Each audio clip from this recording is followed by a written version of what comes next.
Прежде чем проводить встречу, нужно к ней подготовиться, чтобы он купил, а не вы продали. Такая встреча заканчивается «я подумаю».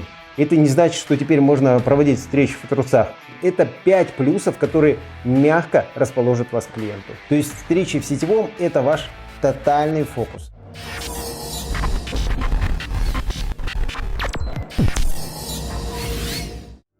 Всем привет! Сегодня поговорим, как научиться проводить встречу. Если у вас есть встречи, то вы получаете и опыт, и деньги. То есть встречи в сетевом – это ваш тотальный фокус. А зачастую получается как? Что новичок встреч боится как огня, уверенности в бизнесе и нет, продуктом еще тоже до конца не проникся, ну и либо проводят встречу для галочки, оттарабанив ее для себя, либо эта встреча растянутая на часы с болтовней ни о чем, так как страшненько говорить с человеком по делу. Либо пытается вообще отпетлять от встреч, придумывая самому себе различные оправдания, почему не сейчас. Отсюда всплывают вопросы. Как вести себя на встрече с клиентом? Предлагать ли ему сразу? Какие вопросы задавать для выявления потребностей? И вообще в целом, есть ли базовые показатели, чтобы встреча прошла успешно? Так вот, прежде чем разбирать, как проводить встречу, важно понять, что конечный результат зависит от двух составляющих. Это подготовка к встрече и умение ее эффективно провести. То есть, прежде чем проводить встречу, нужно к ней подготовиться. А это зачастую пренебрегается в сетевом маркетинге. На нулевом этапе необходимо сначала изучить клиента. Как это сделать? Очень просто. На сегодняшний день практически каждый человек зарегистрирован в той или иной соцсети. Зайдите, например, на его страничку Instagram. Посмотрите, как оформлено, как составлена шапка профиля, насколько он активен. Почитайте посты человека. Очень много можно узнать о человеке, еще не будучи с ним близко знакомым. Что дальше? Теперь, когда вы первично изучили своего потенциального клиента или партнера, необходимо определиться с целью встречи. У каждой встречи своя цель. Нет цели – нет встречи. Кстати, хочу сразу вам сделать пометку: не стоит ставить цель продать. Задача – заинтересовать человека, чтобы он купил, а не вы продали. Под продажей я тут понимаю не только продукт, но и идею, и ваше видение, и следующую встречу. Далее. Утвердите конкретную дату, время и место встречи. Договоренности типа завтра во второй половине дня созвонимся, за час, за полчаса до встречи не годится. Ваши повторные звонки определяют, что это вам нужно, а не ему. Теперь переходим ближе к самой встрече. Что тут важно? Много новичков чувствуют неуверенность в том, что они еще далеко не все знают и пытаются подготовиться в том, что конкретно сказать человеку.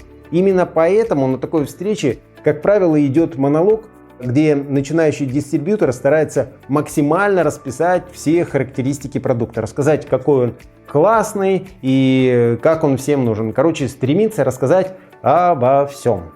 В результате такая встреча заканчивается «я подумаю», где под этой скрытой фразой «ничего не понятно, пойду подумаю, как от тебя избавиться». Если разделить встречу на две составляющие, то это личная составляющая и ролевая составляющая. Где ролевая составляющая – это как раз уровень логики, это смысл слов, которые мы говорим. То есть то, к чему больше всего готовится новичок.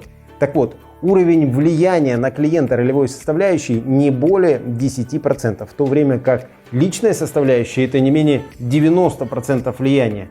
Что я под этим подразумеваю? Это то, как мы выглядим, как мы говорим, насколько уверенно держимся, какая у нас мимика, какая интонация, какие жесты. Причем то, что касается внешнего вида, если ваша встреча по телефону и вы дома, это не значит, что теперь можно проводить встречу в трусах. Поверьте, это все передается оппоненту. Вы же чувствуете по телефону, если человек на другом конце линии улыбается или наоборот весь такой кислый, как сморчок. Поэтому внешний вид, может быть, в телефонных переговорах и имеет ниже уровень влияния, чем на очной встрече, но все так же имеет высокий процент влияния. Теперь о том, как мы говорим. Здесь ключевую роль играет наш внутренний настрой. Если вы пришли сюда строить бизнес, вашим внутренним намерением должно стать намерение создать лучшую команду. Не стоит строить каких-то очарований. Вы ищете своих людей. Когда вы это чувствуете, вы этим проникаетесь, вот от этого будет зависеть и ваша интонация, и жесты, и мимика. И от этого вы будете и выглядеть на $1 000 000. И люди тогда к вам будут приходить, те, с которыми вы вместе станете миллионерами. Сетевой маркетинг это позволяет. То есть ваш настрой на создание сильной команды настроит и вас на правильное поведение на встрече. Давайте еще несколько таких технических моментов, которые в первые секунды встречи зададут вам вектор проведения встречи. Первое впечатление вообще у вас закладывается в первые 30 секунд. Взгляд и рукопожатие, обращение по имени, улыбка и комплимент – это 5 плюсов, которые мягко расположат вас к клиенту. Взгляд и рукопожатие. Рукопожатие всегда должно быть твердым, а взгляд направлен в глаза. Сказали «здравствуйте» и улыбнулись. Чтобы улыбка была естественной, попробуйте сказать про себя «здравствуй, старый друг, я давно не видел тебя». Далее комплимент. Комплимент – это, правда, непростая штука. Не нужно делать банальных комплиментов. Желаемых результатов он не принесет. Учитесь этому отдельно. Есть куча техник, как правильно делать комплимент. Ну и далее идет уже структура переговоров. Лично я использую спин-технологию. Можете посмотреть отдельный ролик у меня на канале. Ссылочка вот здесь где-то сейчас выше отображается. Используя эту технологию, вы сможете меньше говорить о продажах и больше говорить о выгодах клиента. Что еще могу подметить? Всегда в своей презентации ссылайтесь на отзывы клиентов. Показывайте фото, видеоматериалы. Люди всегда хотят иметь социальные доказательства. Если еще у вас нет отзывов, результатов с вашим продуктом, возьмите у наставника, попросите в группе. Но не всегда клиенты верят на слово. Ну и, наверное, финальная рекомендация по проведению встречи. Достигайте позитивной договоренности на встрече. Ваша встреча должна закончиться каким-то позитивным исходом и назначением следующего действия. Это может быть и отправка каких-то презентаций продукта, это ссылка на регистрацию, может клиенту что-то нужно посмотреть, что-то потрогать. А также всегда на встрече продвигайте ваше общение дальше. То есть это может быть назначение следующей встречи или следующий звонок. Для тех, кто хочет проверить свои навыки ведения переговоров и получить чек-лист 50 ответов на возражения, ниже под этим видео я закрепил ссылочку на тест. Так что вперед, все желающие могут пройти его в удобное для себя время. Ну а на этом у меня сегодня все. Кому был полезен, не забывайте поставить палец вверх.